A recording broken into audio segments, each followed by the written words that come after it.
My name's Janine Day and I work for Early Break. At Early Break, we're a charity that works across Greater Manchester, providing support for children, young people and families experiencing issues with emotional and mental health and substance misuse. Domestic abuse is a range of issues that may be inflicted on a person in order to control their behaviour. These include things such as emotional abuse, physical abuse, sexual abuse. It could also include coercive and controlling behaviour, and that's when someone either manipulates someone or harasses them or puts them down in order to change their behaviour.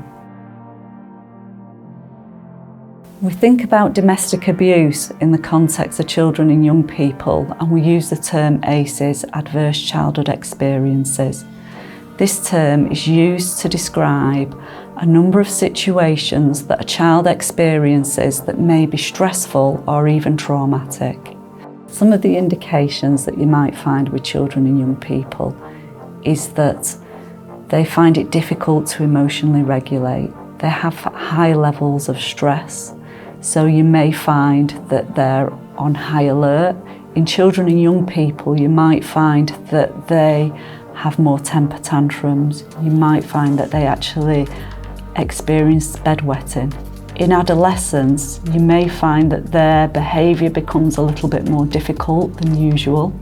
You may find that they engage in experimenting with drugs or alcohol. Their behaviour can become more challenging, and that actually it can lead to aggressive or criminal behaviour. But that doesn't mean to say that they can't overcome some of the difficult and traumatic experiences that they may have been exposed to.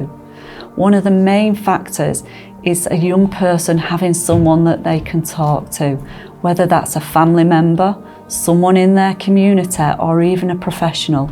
Someone that they can talk about their experiences and talk about their difficulties.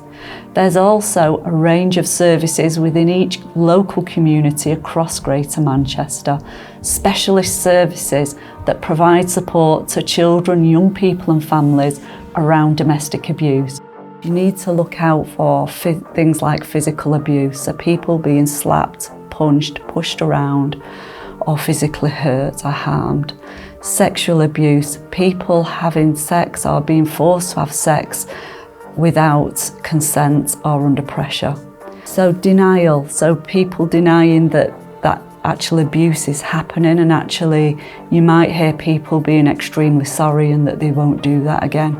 You might find someone feeling isolated, either for friends or family. They may be being monitored on their social media. They may even have restricted access to cars, etc. To support someone experiencing domestic violence, just make sure that you listen to that person. You listen to them and you don't judge them.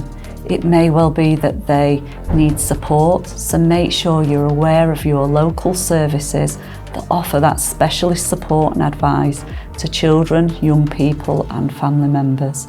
It may well be that they need support or advice from their GP. Offer to take them to some of those appointments if you can. Make sure you have local numbers available, but make sure more than anything you protect yourself in these situations. There's lots of advice and information out there. In extreme circumstances, you need to contact 999 and keep yourself safe. But there's a wide range of support. You can contact the Greater Manchester Domestic Abuse Helpline. To help young people to overcome some of their experiences, direct them to the I Am Greater website. There's a range of information there on positive activities such as youth projects, creative projects. It will help them overcome some of the difficulties they've faced and build their self-esteem and confidence.